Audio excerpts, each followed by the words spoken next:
ஓம் சாய்ராம். இந்த வீடியோல சாய்பாபா உபயோகப்படுத்திய ஒரு அற்புதமான பொக்கிஷங்கள்லாம் நீங்க பார்க்க போறீங்க சாய்ராம்.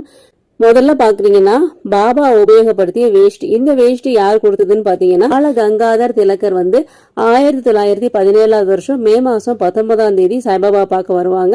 அவங்க சாய்பாபா பார்க்கும்போது பாபா கிட்ட கொடுத்த வேஷ்டியை தான் பாத்துட்டு இருக்கீங்க. இந்த வேஷ்டியை பாபா உபயோகப்படுத்திருக்காங்க, பாபா உடுத்திருக்காங்க. இந்த வேஷ்டி தான் அது பாபாவுக்கு பாலகங்காதர் கொடுத்த வேஷ்டி. அடுத்து இப்ப நீங்க பாக்குறது பாபா சிலிம் குடிப்பாங்க, நம்ம படிச்சிருப்போம். அந்த சிலிம் தான் பாத்துட்டு இருக்கீங்க. இந்த சிலிம் பாபா உபயோகப்படுத்திருக்காங்க. பாபா மட்டும் இல்லாம பாபா கூட வாழ்ந்த அடியவர்களான தாத்தியா, மகள்சபதி, ஷாமா இவங்க எல்லாருமே இதை யூஸ் பண்ணி இருந்திருக்காங்க சாவடி உருவாப்போ. அந்த சிலிமை தான் சாயரம் பாத்துட்டு இருக்கீங்க. அடுத்து நீங்க பாக்குறது நம்ம சாய் சச்சரித்திரத்துல 29வது அத்தியாயத்துல படிச்சிருப்போம். பாபா கிட்ட ஒருத்தவர் காயின் கொண்டாந்து கொடுத்து இந்த காயினை பாபாவோட ஆசீர்வாதத்தோட எனக்கு வேணும் அப்படின்னு சொல்லி கேட்பாங்க.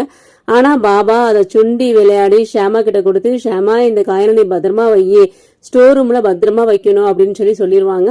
அதை ஷாமா பத்திரமா வச்சிருப்பாங்க. ஒரு சைடு பாத்தீங்கன்னா ராமர், சீதா, லக்ஷ்மணன் இருக்க மாதிரி இருக்கும். இன்னொரு சைடு பாத்தீங்கன்னா கூப்பிய கரங்களோட ஆஞ்சநேயர் இருப்பாங்க அப்படின்னு சொல்லி நம்ம படிச்சிருப்போம்.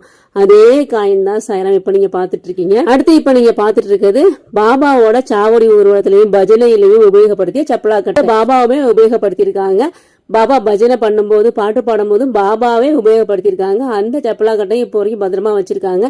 இது எல்லாமே யாரு பத்திரமா வச்சிருக்காங்க அப்படின்னு பாத்தீங்கன்னா பாபாவோட ஒரு மிகப்பெரிய அடியவரான ஷாமா ஐயா, அவங்களோட வாரிசுகள் தான் இப்ப வரைக்கும் இதெல்லாம் பத்திரமா வச்சிருக்காங்க. இவங்க திருப்பூருக்கு 2018 வருஷம் வந்தாங்க. அவங்க போய் பார்த்தோம். அவங்க கிட்ட இருக்க பாபா உபயோகப்படுத்திய இந்த அரிய பொக்கிஷங்களை பாக்குற ஒரு வாய்ப்பு அமைஞ்சது, பாகியம் கிடைச்சது. இதெல்லாம் இப்ப நீங்க பார்த்து தரிசனம் பண்ணிக்கோங்க சாரா.